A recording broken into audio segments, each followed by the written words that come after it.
작년에 세금 신고하면서요, 스탠다드 디덕션 선택하셨습니까? 많은 사람들이 그렇게 하시죠. 뭐 간단하니까요. 하지만 이런 생각 해보셨나요? 스탠다드 디덕션을 선택한 것이 사실은 수천 불을 IRS에 그냥 기부한 것과 같았다면, 결론을 먼저 말씀드리면요, 2025년 세법이 많이 바뀌었습니다. One Big Beautiful Bill Act, 뭐 OBB Act라고 부르는데요. 여기서 스테이트 앤 로컬 텍스 공제 한도가요, 10,000불에서 40,000불로 대폭 올라갔습니다. 이 변화 하나만으로도요, 그동안 스탠다드 디덕션을 선택할 수밖에 없었던 사람들이 올해는 아이템마이즈 디덕션으로 전환할 수 있고요. 그렇게 할 경우 수천 불을 더 돌려받을 수 있는 그런 상황이 됐습니다. 이 변화를 모르고 지나가면 여러분 올해도 수천 불을 그냥 날리게 되니 이 영상 끝까지 시청하시기 바랍니다.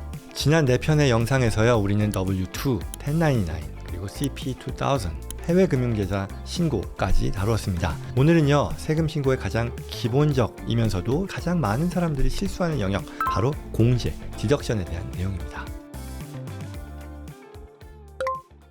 세금 신고를 하면요, 누구나 이런 선택의 갈림길에 서게 됩니다. 내가 표준 공제라고 하는 이 스탠다드 디덕션을 쓸 것이냐, 아니면 항목별 공제라고 하는 아이템마이즈 디덕션을 쓸 것이냐인데요. 많은 소프트웨어들이요, 그냥 스탠다드로 디폴트 값으로 정하죠. 이걸 선택하라는 거고요. 그리고 또한 많은 분들이 이걸 제대로 비교하지 않고 그대로 따르는 것 같아요. 하지만 이제 2025년 세법 변화로 인해서요, 이 판단을 올해는 반드시 다시 해봐야 한다는 그런 얘기죠.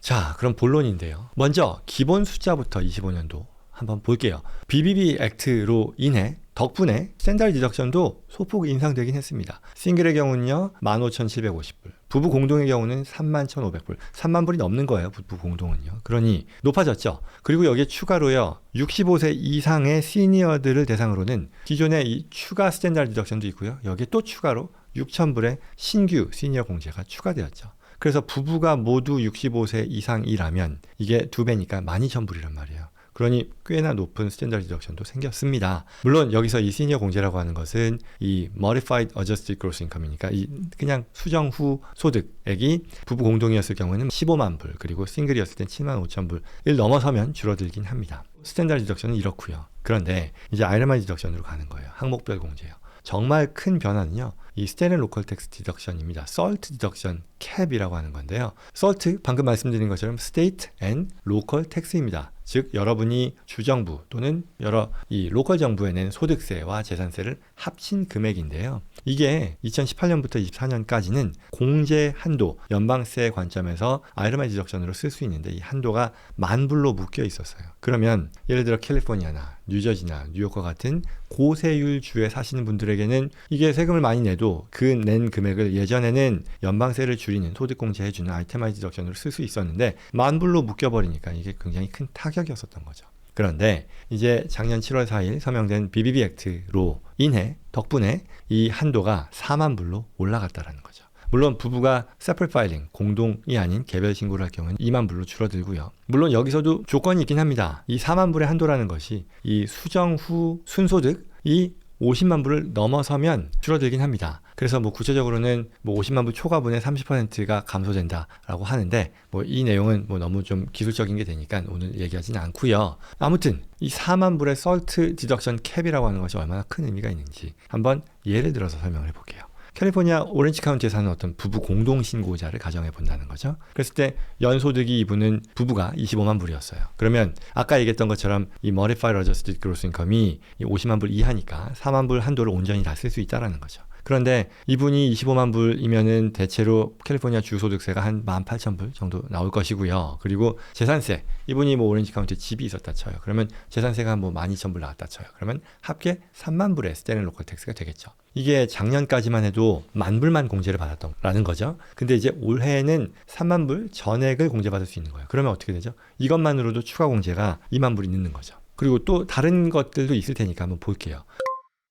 이러한 SALT 한도가 4만 불로 오른 상황에서 다른 공제 항목까지 더하면 아이템마이즈가 압도적으로 유리한 분들이 크게 늘어난다는 거죠. 앞에 예시 계속 이어가 볼까요? 스테이트 앤 로컬 텍스 SALT 공제 3만 불에 만약에 몰기지가 있었다 쳐요. 이분 아까 집 있어서 프로퍼티 텍스가 12,000 나왔다 했잖아요. 그러면 몰기지도 있겠죠? 현행법상 이 원금 75만 불, 그러니까 몰기지 원금 75만 불까지에 대한 발생 이자를 공제받을 수 있거든요. 이 한도가요, 또 이번 BBB 액트에서 영구화되기도 했어요.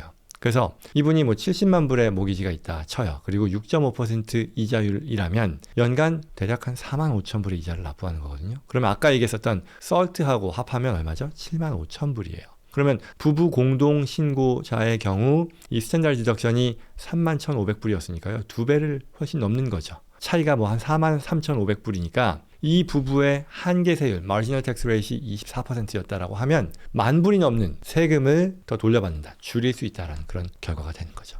그러니 이게 뭐 썰트만 놓고 봐도요, 작년에 10,000불로 묶여 있었을 때에는 뭐 아이르마즈 합계가 이 7만 5천 불이 아니라 5만 5천 불이었으니까 그 차이가 굉장히 크다는 거죠. 그러니 얘기하는 것보다 썰트의 캡 변경만으로도 추가 세금 절감 효과가 4,300불이 더 늘어났다라는 그런 얘기인 거죠. 이뿐만이 아닙니다. 여기에 또 더 추가되는 항목들도 있죠. 뭐 예를 들어 의료비요. 나의 어저스티드 그로스 인컴의 7.5%를 초과하면 그 금액 또한 추가의 공제 대상인 거죠. 그래서 작년이죠. 큰 수술이나 뭐 이런 고액 의료비가 발생했다면 반드시 확인해야 되는 부분이고요. 또 자선기관 기부금이요. 이게 현금 기부를 했을 경우에는 이 어저스티드 그로스 인컴의 또 60%까지 공제가 가능하니까요. 교회, 성당, 이런 종교 또는 뭐 기타 자선기관 헌금 정기적으로 내시는 분들 이걸 반드시 아이템아이즈에 활용해야겠죠. 포함시키지 않는다 그러면 큰 손해를 보고 있는 거니까요. 이런 것들도 꼭 챙겨야 될 겁니다. 그 밖에 또 뭐가 있을까요? 연방 재난 지역에 대한 재산 피해 손실 또는 뭐 마진 계좌를 썼는데 거기서 발생한 투자 이자 비용 이런 것들도 다 아이템아이즈 항목 뭐 많지는 않겠습니다만 반드시 챙겨야 되는 거죠. 특히 최근에 캘리포니아 산불 피해 입은 분들이요, 이 캐주얼티 러스 공제 상당한 금액 될 수 있으니까요, 꼭 확인해 보셔야 된다라는 그런 내용이에요. 그러면 이러한 아이템아이즈 디덕션의 가능성을 놓고 봤을 때 여러분들이 해야 될 것은 명확합니다. 세금 신고하시기 전에요, 내 아이템아이즈 디덕션의 합산 금액이 얼마가 나오는지를 다시 따져봐야 된다는 거죠. 그래서 체크리스트를 한번 드려볼게요. 첫 번째요, 썰트예요. 2025년에 납부한 주 소득세와 재산세의 합계를 꼭 확인해 보시고요. 과거와 달리 이게 4만 불까지 가능한 거니까요. 자, 두 번째는요, 모기지 이자 납부액 꼭 확인하셔야 됩니다. 금융기관으로부터 받는 그 양식에 다 나와 있어요. 그 다음 세 번째, 교회 헌금 그리고 기부금 영수증 모두 모으시고요. 그 금액이 얼마인지 챙겨야 된다는 거예요.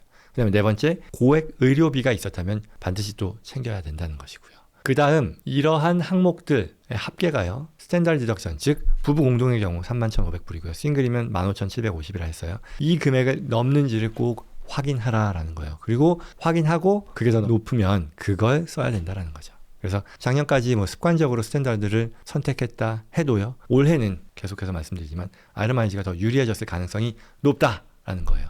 물론 앞서 얘기했던 그 소프트웨어 얘기에서요, 대체로 이걸 잘 챙기면 소프트웨어가 당연히 자동적으로 유리한 걸 선택해 주긴 하지만 여러분들이 그런 것들을 빠짐없이 입력해야 정확한 비교를 할 수 있다는 건 너무 당연한 거잖아요. 입력하지 않은 공제는 존재하지 않는 것과 같을 테니까요.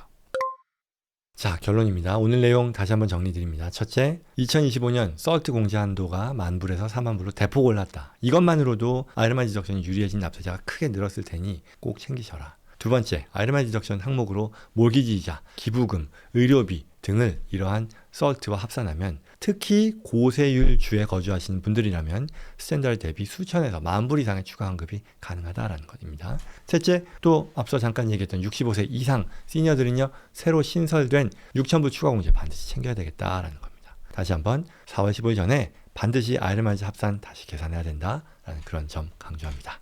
뭐 거창하긴 하지만 이 공제 전략이라는 건요, 단순히 어느 쪽이 큰가를 비교하는 어떤 산수라기보다는요, 앞서 얘기한 것처럼 세법 변화, BBB 액트로 굉장히 많이 바뀌었잖아요. 그런 것들, 또 내 거주 지역이 어디냐, 내 주가 어디냐, 소득 수준, 뭐 기부 패턴까지 고려한 뭐 종합적인 세무 전략이다라고 할 수 있겠죠.